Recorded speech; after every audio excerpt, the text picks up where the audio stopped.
عزیز بھائیوں، نبی پاک صلی اللہ تعالی علیہ وسلم دنیا میں تشریف لائے تو حضور کی تشریف آوری کے جو مقاصد کتاب و سنت میں بیان ہوئے ہیں، ان میں سے ایک اہم مقصد قرآن مجید نے یہ بیان فرمایا ہے کہ یتلو علیکم آیاتنا، میرے محبوب علیہ السلام تم پر قرآن مجید کی آیات کو تلاوت کریں گے،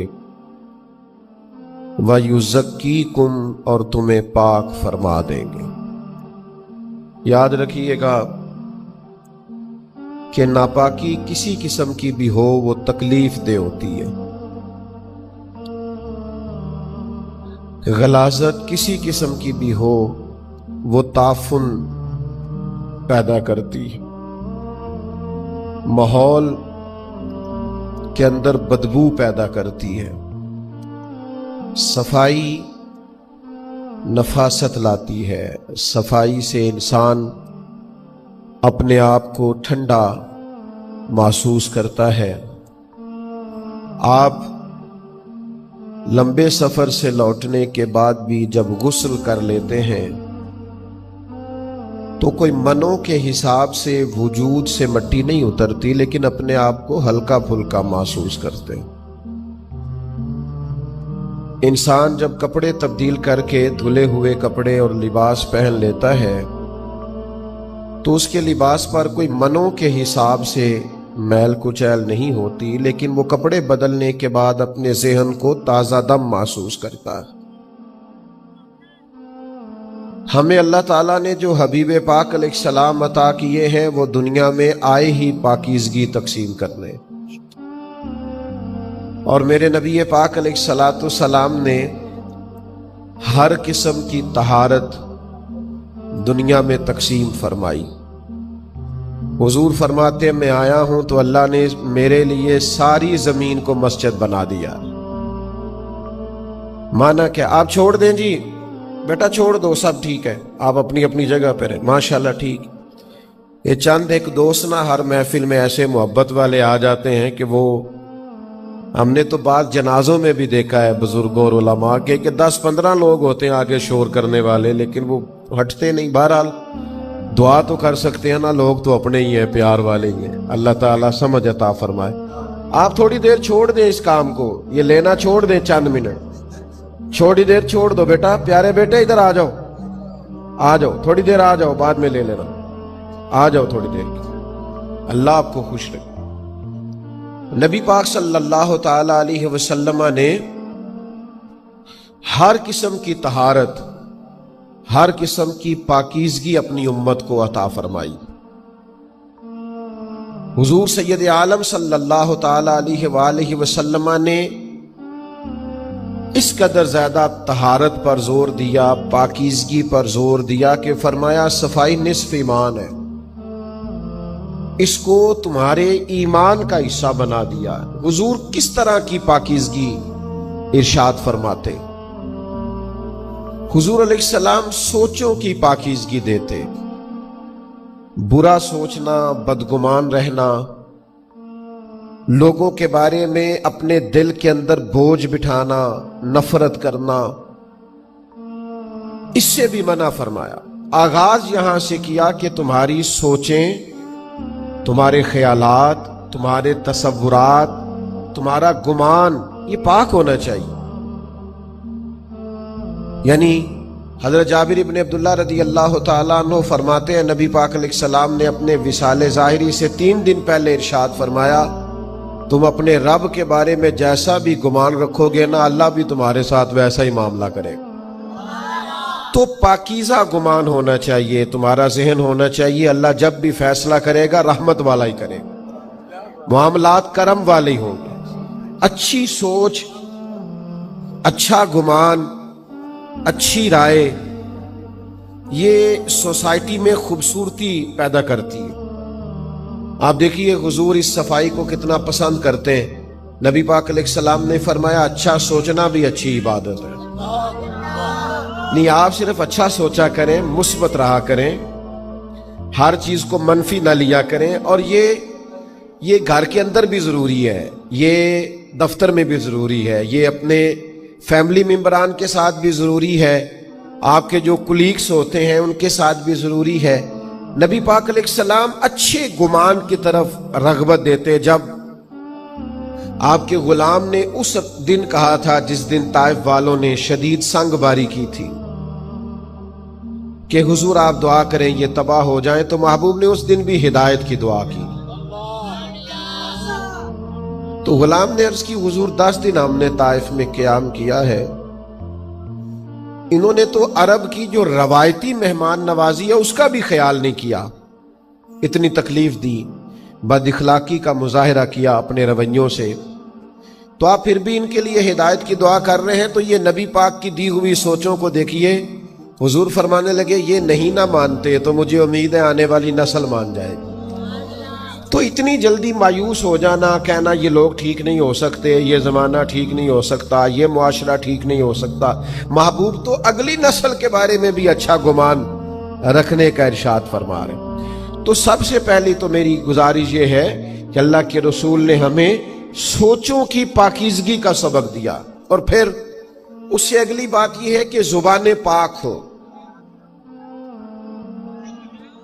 یعنی ہمارے ہاں اب لوگوں نے غیبت کا نام بدل دیا ہے، اب اس کا نام گپ شپ رکھ لیا ہے. اب ہماری گپ شپ یہ ہوتی ہے کہ 2 4 10 بندوں کے بارے میں ہم تبصرہ کریں، یہ کرتا ہے وہ کرتا ہے، بڑا خراب ہو گیا ہے، یہ ہماری گپ شپ ہے. اتنا سخت ناپسند کیا غیبت کو، اتنا بدبودار کام بیان کیا کہ فرمایا جس طرح کوئی مردہ بھائی کا گوشت کھائے وہ اس طرح ہے غیبت کرنے والا کہ مرے ہوئے بھائی کا گوشت کھا رہا. زبان صاف ستھری ہو، آپ کا انداز تکلم خوبصورت ہو. وقولوا للناس حسنا، لوگوں سے جب بھی بات کرو اچھی کرو، آپ کے جملے پاکیزہ ہوں، آپ کی زبان طہارت والی ہو، آپ کے لفظ باوضو ہو. کچھ لوگ ایسے ہیں جو جب بھی بولتے ہیں زہر ہی اگلتے ہیں، جب بھی رائے دیں گے کڑوی کسیلی دیں گے. ان کے لب و لہجے سے جب بھی اٹھے گا معاذ اللہ کوئی نہ کوئی غلط جملہ نکلے. نبی پاک علیہ الصلوۃ والسلام نے ہمیں زبان کی طہارت کے، ایک تو حضور ہمیشہ سچ بولتے تھے، خلاف واقعہ بات نہ کریں. حضور نے فرمایا سچ بندے کو نجات دلاتا ہے، جھوٹ آدمی کو ہلاک کر دیتا ہے. سچ بولیں، اپنے آپ کو غیبت سے بچائیں. آپ کو کیا ضرورت پڑی ہے لوگوں پر تبصرہ کرنے؟ اور پھر یہ کہ جن باتوں کے بارے میں بالکل پتہ نہیں ہے، گمان کر کے لوگ غلط باتیں کرتے ہیں، گمان کر کے، اور صرف تصور میں لا کے لوگوں کے بارے میں غلط رائے دیتے ہیں. آپ کبھی میرے محبوب کا انداز گفتگو دیکھیں. رسول پاک نے جب بھی بات کی ہے تعریف ہی کی ہے. حضور کو حاجت نہیں کسی کی تعریف کرنے کی، لیکن حضور جب تعریف کرتے تو اعزاز دیتے، شرف دیتے. جناب صدیق اکبر کی تعریف بھی کی، حضرت عمر کی شان بیان کی، مولا علی کا ذکر کیا، سیدنا عثمان غنی کی حیا کا بیان کیا، حضرت ابو عبیدہ بن جراح کو امین امت کہا. نبی پاک صلی اللہ تعالی علیہ وآلہ وسلم نے حضرت جابر ابن عبداللہ کی تعریف کی. حضور لوگوں کے بارے میں ہمیشہ خیر کا جملہ بولتے، مزدور کی تعریف کی، سچے تاجر کی تعریف کی.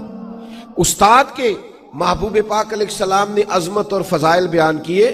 لوگوں کے لیے خیر کا جملہ، پاکیزہ بات کرنے کا محبوب ہمیشہ سبق دیتے. امتی کو چاہیے کہ اس بات کو سمجھے، اپنی زبان کے نشانے پہ نہ رکھے ہر وقت کسی نہ کسی کو.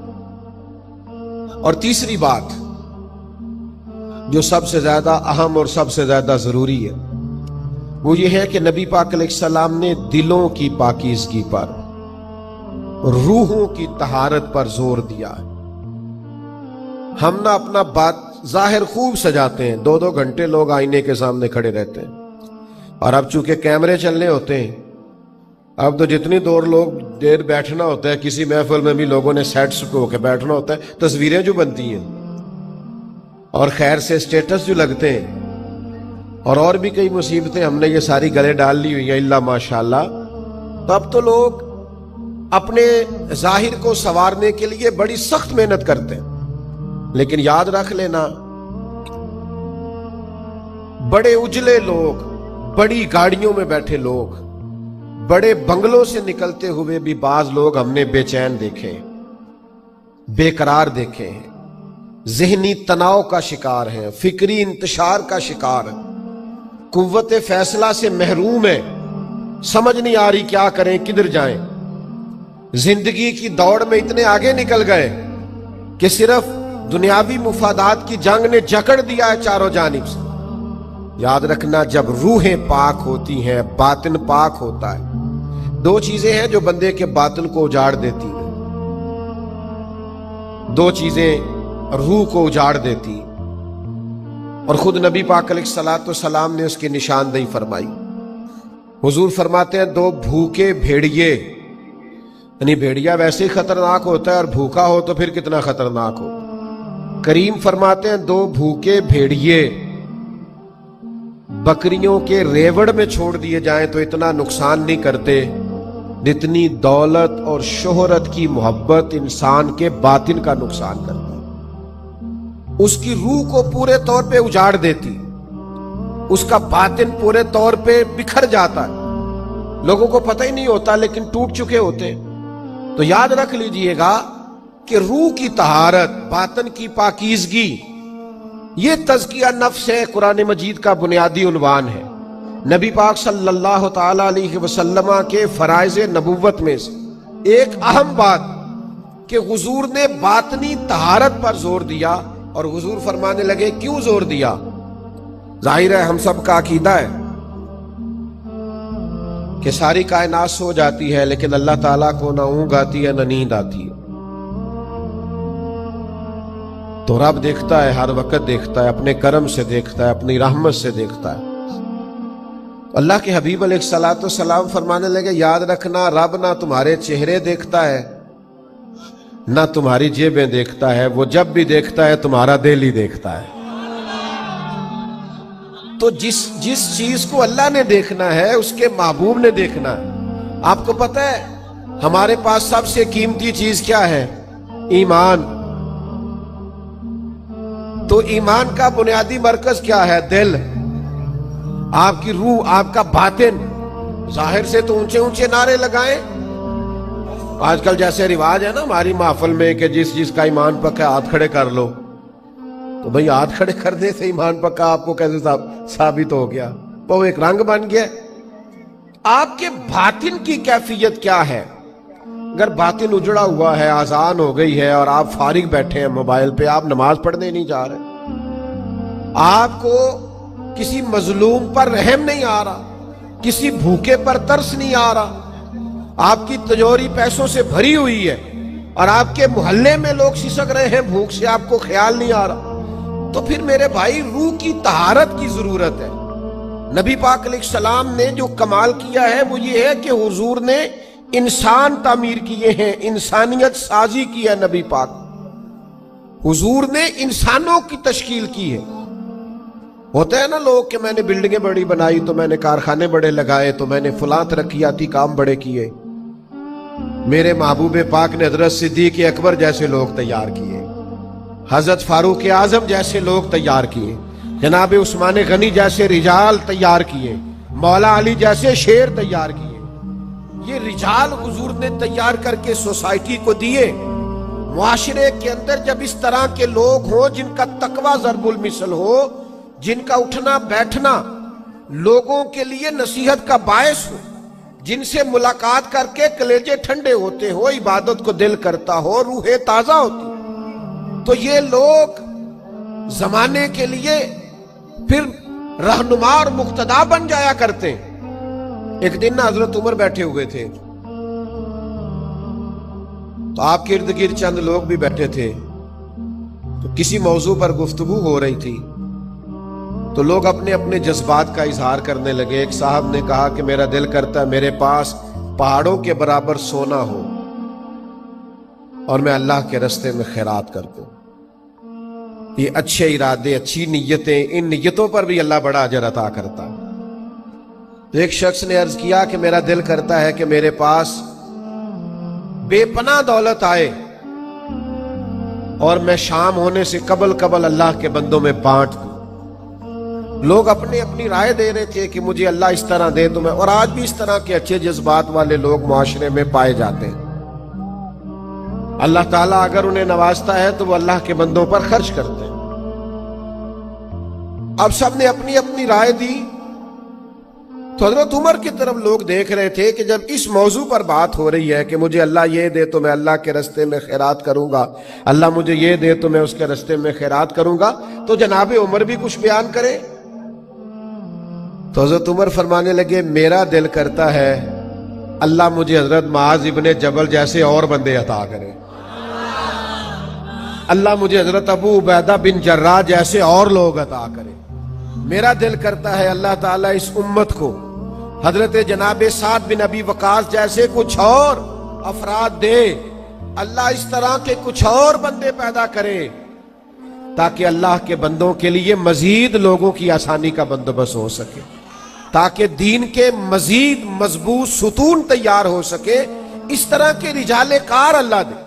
ہمارا یہ مسئلہ ہے کہ ہم انسانیت سازی نہیں کر رہے، ہم اپنے بچوں کے لیے پیسے جمع کر رہے ہیں،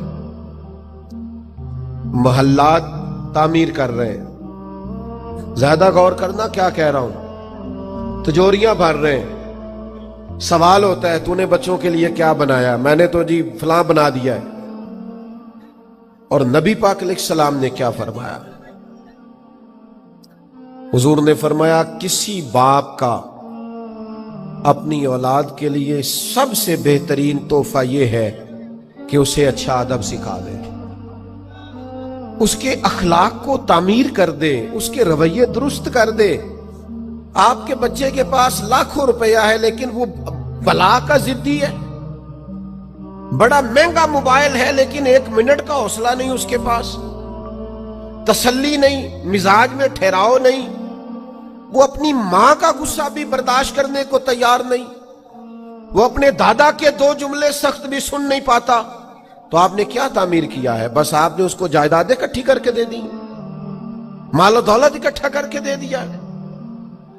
شخصیت سازی، تزکیہ، نبی پاک علیہ الصلوۃ والسلام نے وہ اخلاق دیکھے نا. ایک نوجوان ہے، نبی پاک صلی اللہ تعالی علیہ وسلم کا زمانہ نور ہے، حضور جہاد پہ جا رہے ہیں. حضرت سعد بن ابی وقاص رضی اللہ تعالیٰ عنہ کو حضور نے تیار کر لیا. ان کے چھوٹے بھائی، قد بھی چھوٹا ہے، ٹانگیں پتلی ہیں، تو وہ رونے لگے، عرض کرنے لگے حضور میں نے بھی جہاد پہ جانا ہے. یہ اس عمر میں یہ جذبے پروان چڑھ گئے اللہ کی راہ میں نکلنے کے. یا رسول اللہ میں نے بھی جانا ہے. تو کریم نے فرمایا آپ کے بڑے بھائی جا رہے ہیں، قد بھی چھوٹا ہے، عمر بھی تھوڑی ہے، رہنے دیجئے.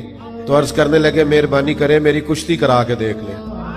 اور ایک روایت میں ہے جب وہ رونے لگے تو تبھی پاس کر دیے گئے. تو نبی پاک علیہ الصلوۃ والسلام نے تو افراد سازی کی، شخصیت سازی کی. آپ کسی شخص کو متقی بنا دیں، اس کے دل کے اندر اللہ کا خوف پیدا کر دیں، پھر اس کے سامنے کروڑوں بھی پڑے ہوں گے تو وہ کرپشن نہیں کرے گا. اور اگر اس کے دل میں تقویٰ نہیں تو آپ 20 کیمرے لگا دیں، آپ دفتر کے اندر 100 کیمرے لگا دیں، آپ جو مرضی کر لیں. جب اس کا ذہن بن گیا معاذ اللہ کہ میں نے لوٹ کے کھانا ہے تو پھر رویہ اور ہو جائے گا. تو بنیادی کام شخصیت سازی، بنیادی کام جو نبی پاک علیہ السلام نے کیا ہے وہ انسانوں کے اخلاق کی بہتری، ان کے کردار کی بہتری ہے. یہ ماشاءاللہ آج ڈھیر سارے لوگ یہاں انہوں نے انتظام کیا ہوا ہے، عمرے پہ جائیں گے، بڑی اچھی بات ہے. میں دوستوں سے کہا کرتا ہوں عمرے اور حج پہ بھی جاتے ہو تو اتنے پیسے لگا لیتے ہو تو جانے سے پہلے کوئی 2 گھنٹے کسی عالم کے پاس بھی بیٹھا کرو، طریقہ اور مسائل بھی تو سیکھ کے جاؤ نا. بھئی آپ کو پتہ بھی تو ہونا کہ ہم نے عمرہ کیسے کرنا ہے، آداب کا اور معاملات کا بھی تو خیال ہونا چاہیے. تعلیم و تعلم کا جو فقدان ہے آج ہم سننے سنانے کے قائل ہیں، دیکھنے دکھانے کے قائل ہیں، پڑھنے پڑھانے کے نہیں. ہمارے پاس وقت بھی ہے لیکن آپ کو کوئی حضرت بلائیں کہ آئیں شام کو روز ترجمہ پڑھایا جائے گا تو ہم نہیں ٹائم نکالتے. ہم نے تو بیکار کی ویڈیوز دیکھنی ہوتی، وقت ضائع کرنا ہوتا. بے مقصد قسم کے تبصرے کرنے ہوتے ہیں جن کا کوئی فائدہ نہیں ہے ہمیں۔ تو بھائیوں، انسانیت سازی، ایک صحابی تھے حضرت فضالہ، وہ کہتے ہیں کہ میری معاذ اللہ ثم معاذ اللہ کسی خاتون سے کلمہ پڑھنے سے پہلے کچھ دوستی تھی، تو میں تو اس ارادے سے گیا تھا کہ معاذ اللہ حضور کو شہید کروں گا۔ نبی پاک طواف کعبہ کر رہے تھے، میں نے اپنی بغل میں خنجر چھپا لیا اور سوچا جب حضور میرے قریب سے گزریں گے، یہ ہجرت سے قبل کی بات ہے، تو میں معاذ اللہ یہ خنجر لگاؤں گا اور حضور کو شہید کر دوں۔ فرماتے کریم میرے قریب سے گزرے تو فرمانے لگے تو فضالہ ہے؟ خیال آیا مسلمان نیک و بد پہچان جاتے ہیں اور محمد آدمی کے دل کی باتیں جان جاتے ہیں، تو فضالہ ہے؟ تو کہا یا رسول اللہ صلی اللہ علیہ وسلم میں فضالہ ہی ہوں۔ آپ توجہ فرمائیے جی۔ تو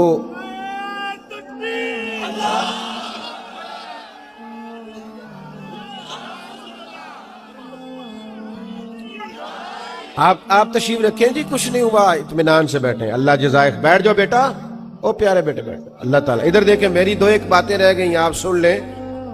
میں تو بڑا سادہ بیان کرنے والا آدمی ہوں، تو ٹھنڈے ٹھنڈے قسم کا خطیب جو ہوتا ہے وہ تو اس طرح تو اللہ آپ کو جزا دے۔ سنیں جی، توجہ سے سنیں میرے بھائیوں، نبی کریم علیہ السلام نے فرمایا تو فضالہ ہے؟ عرض کی یا رسول اللہ میں فضالہ ہوں۔ تو کہتے پہلے حضور نے میرے سر پہ دست شفقت رکھا، پھر میرے دل پہ دست شفقت رکھا۔ فرماتے ہیں بس ساری میل کچیل دھل گئی، ساری میل کچیل دھل گئی، تھوڑی دیر ہوئی ایک آیا کالیاں زلفاں والا، ایویں تھوڑی دیر ہوئی ایک آیا کالیاں زلفاں والا، دو کڑیاں میرے من وچ رکیا کر گیا نور اجالا۔ فرماتے ہیں کریم تشریف لائے، کرم فرمایا، مہربانی کی، تو میں نے اسی وقت ہی کلمہ پڑھ لیا۔ اب یہ کیا کرتا ہے نبی پاک کا فیضان تزکیہ کہ باطن کو دھو ڈالتا ہے، وہ سارے اندر سے میل کچیل نکل جاتے، کیفیات بدل جاتی ہیں، رنگ تبدیل ہو جاتا۔ حضرت فضالہ واپس نکلے تو وہ خاتون وہاں کھڑی تھی جن سے کلمہ پڑھنے سے قبل شناسائی تھی، اس نے بڑی آوازیں دی، آپ قریب سے گزر گئے۔ او دیکھو دوستو، یہ مزہ نہیں ہے عاشق رسول بھی کہلاتے رہنا اور معاذ اللہ نظر کو پاک بھی نہ کرنا، حضور کا غلام بھی کہلانا اور رزق کو پاک بھی نہ کرنا، نبی پاک کا غلام بھی کہلانا اور اپنی زبان کو پاک نہ کرنا، سوچ کو پاک نہ کرنا۔ نبی پاک کے غلام تو نکھرے ہوتے ہیں، اجلے ہوتے ہیں، ان کے تو عادات و اطوار بتاتے ہیں، بڑے پاکیزہ لوگ ہوتے ہیں، ان کے لب و لہجے سے حسن اور پاکیزگی چھلکتی ہے۔ حضرت فضالہ اس خاتون کے پاس سے گزر گئی تو آگے بڑھ کے کہنے لگی مجھے پہچانا نہیں؟ آج یہ رنگ تھا کہ آپ نے پلٹ کے اس کی طرف دیکھا نہیں۔ وہ کہنے لگی تو وہی فضالہ ہے؟ تو آپ زبان حال سے کہنے لگے میں وہ فضالہ نہیں ہوں، اب میں محمد عربی کا غلام بن گیا، اب میرا انداز بدل گیا ہے، اب مجھے تزکیہ نصیب ہو گیا ہے، اب شخصیت میں کسی نے رنگ بھر دیے، اب میں تیری بات نہیں سن سکتا، اس لیے کہ وہ کچا رنگ للاری والا جیڑا چڑھ دا تے لیندا رہندا ہے، اے عشق تیرے دا رنگ محمد چڑھ جائے پھر نہیں لیندا۔ اب رنگ بدل گیا ہے، انداز بدل گئے ہیں، طور طریقے بدل گئے ہیں، اب کیفیات اور ہو گئی، اب یہ والا انداز نہیں ہوگا۔ لوگ مکمل بدل جاتے تھے دین میں آنے کے بعد۔ مجھ سے ناراض نہ ہونا، مجھے معاف کرنا، اللہ کرے کہ میرا تجزیہ درست نہ ہو، آج بھی لوگ دین میں آتے ہیں، لیکن میری طرح کے ڈھیر سارے ایسے ہیں جو لباس تو بدلتے ہیں، کپڑے تو دین کے پہنتے ہیں، لیکن اپنا باطن نہیں بدلتے، اپنے اندر کا انسان تبدیل نہیں کرتے۔ او میرے بھائیوں، یاد رکھو جب تک من ہی نہ بدلے۔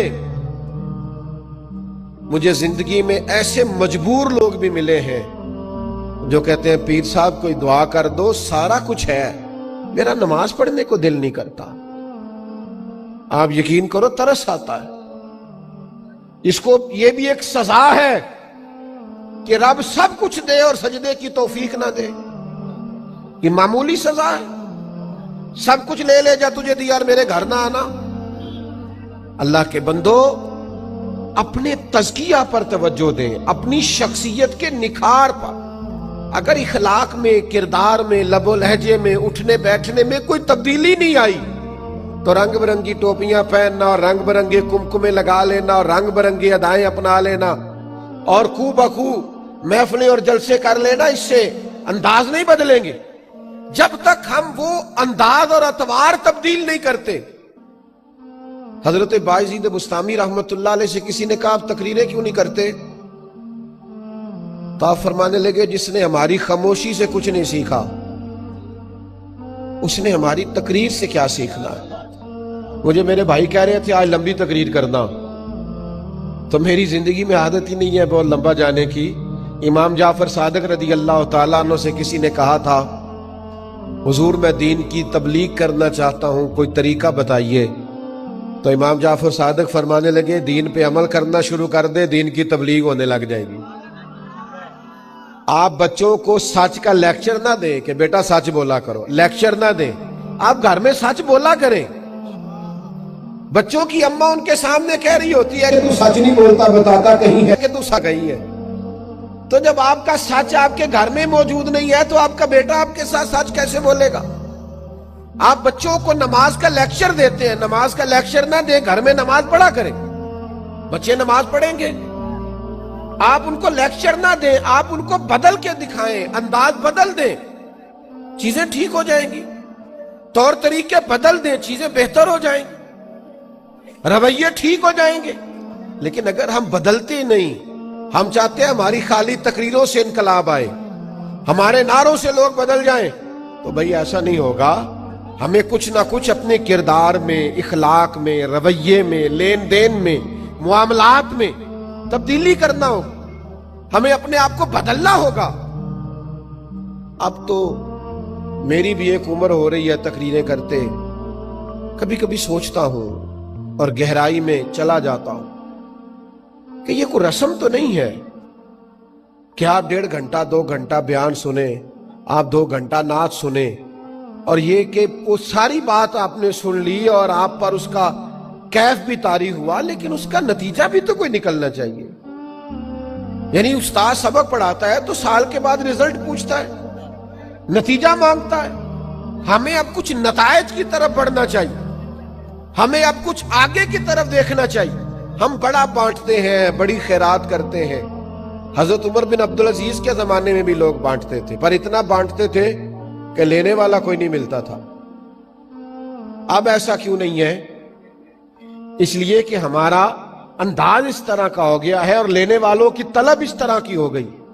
وہ قناعت پسند نہیں رہنا چاہتے، ان کے رویوں میں وہ رنگ نہیں آتا۔ اللہ کے محبوب نے لوگوں کو بدل دیا۔ حضرت حکیم بن حزام کہتے ہیں حضور نے میرے ہاتھ پہ ہاتھ رکھ کے، اور کچھ اور صحابہ بھی تھے، وعدہ لیا تھا ہم سے کہ کسی دنیا دار کے آگے ہاتھ نہیں پھیلانا۔ عمر بھر نہیں پھیلایا، وہ بدل گئے۔ یہاں کتنے لوگ ہیں انہوں نے یہ رویہ اپنا لیا، اس سے قرضہ لیا تو استعمال کر لیا، اور جب اس نے مانگا تو اس سے لے کے اس کو دے دیا، اور پھر جب وہ تنگ کرنے لگا تو اس سے لے کے اس کو دے دیا۔ خدا کے بندو، یہ تو رویہ درستی نہیں ہے، آپ کا وقار ختم ہو جائے گا، آپ کی شخصیت میں وہ رنگ نہیں رہے گا۔ حضرت حکیم بن حزام کہتے ہیں نبی پاک نے وعدہ لیا کسی کے آگے ہاتھ نہیں پھیلانا۔ گھوڑے پہ بیٹھے تھے، اونٹ پہ بیٹھے تھے، درہ ہاتھ سے گر گیا، قریب غلام کھڑا تھا، اس سے نہیں کہا مجھے پکڑا دے، خود نیچے اترے۔ تو خادم نے کہا مجھ سے کہہ دیتے۔ فرمایا کیسے کہتا، حضور سے وعدہ کیا کسی سے سوال نہیں کرنا، کیسے کہیں؟ حضرت ابوبکر صدیق نے بلا کے کہا کچھ حصہ لے لیجئے۔ فرمایا نہ بھائی، بالکل نہیں، میں نے حضور سے وعدہ کیا ہے کسی سے سوال نہیں کرنا۔ حضرت عمر نے بھی کہا، کہنے لگے نہیں آپ کسی اور کو دے دیں۔ جناب عمر کہنے لگے لوگوں گواہ ہو جاؤ، میں انہیں دیتا ہوں، یہ لیتے نہیں۔ اور ہمارے ہاں کیا حال ہے، اسٹیج پہ نعت ہو رہی ہوتی ہے، صدف دنیا چھڑنی پئی تے چھڑ دیاں گا، دامن حضور دا چھڑنا نہیں، تے 40,000 تو 5,000 بھی نہیں چھڑنا، یہ بھی نال ہے۔ او بھائی تو دنیا چھوڑنے کی بات کر رہا تھا، حضور کی محبت کا ذکر کر رہا تھا، اور تیری نعت نے لوگوں کی آنکھوں میں آنسو پیدا کر دیے، درد آیا، اور اتنا بڑا سوز تو اتنا سستا بیچ گیا، 50-60 ہزار میں اتنی قیمتی چیز بیچ گیا جو کروڑوں اربوں سے بھی نہیں خریدی جا سکتی، اتنا سستا۔ خدا را اپنے اندر تبدیلی لائیں، اخلاقی رویوں میں، کردار میں، عمل میں، اٹھنے میں، بیٹھنے میں۔ میری ایک بات سنیں اور میں اپنی بات کو سمیٹ دوں۔ اتنی بڑی تعداد میں آپ یہاں جمع ہوئے ہیں، اور اللہ تعالی ہمارے بھائیوں کو مزید توفیق دے۔ یہ اتنا بڑا گراؤنڈ ہے پھر بھی کم پڑ گیا۔ میں آپ کی خدمت میں عرض کروں گا، یہاں اٹھ کے جب آپ جائیں نا تو کم از کم ایک اپنی بری عادت باہر روڈ پہ پھینک جائیں، ایک بری عادت باہر چھوڑ جائیں۔ اگر آپ غصہ کرتے ہیں تو آج غصہ باہر پھینک جائیں، والدہ کے سامنے، گھر والی کے سامنے مسکراتے ہوئے جائیں۔ اگر آپ تلخ ہیں تو تلخی پھینک جائیں، اگر آپ بلا وجہ جھوٹ بولتے ہیں تو جھوٹ چھوڑ جائیں باہر۔ آج کہیں بس حضور کی محفل سن کے آیا ہوں، آج کے بعد نہیں بولنا۔ ایک چھوٹی سی اپیل کر لوں آپ سے، چندے کی نہیں کرنے لگا، بے فکر ہو جائے۔ ایک اپیل کرنی ہے، کر لوں آپ سے۔ جس نے عشاء نہیں نہ پڑھی اس نے پڑھ کے سونا ہے، انشاءاللہ پڑھیں گے انشاءاللہ تعالی۔ میں نے الحمدللہ پڑھ لی ہے، بہت سارے لوگوں نے پڑھ لیا، عشاء پڑھ کے ہیں۔ جنہوں نے نہیں پڑھی ان کی بات کر رہا ہوں، وہ عشاء پڑھ کے سوئیے گا۔ اور آج نا پکا الارم لگانا ہے فجر کا، اور راتیں چونکہ لمبی آ رہی ہیں تو کوشش کریں تہجد بھی پڑھا کریں۔ اللہ تعالیٰ کی بارگاہ میں دعا کرتا ہوں جو میں نے کہا ہے میرا رب قبول فرما لے، اور بات کرتے جہاں بھول گیا ہوں اللہ معاف کر دے۔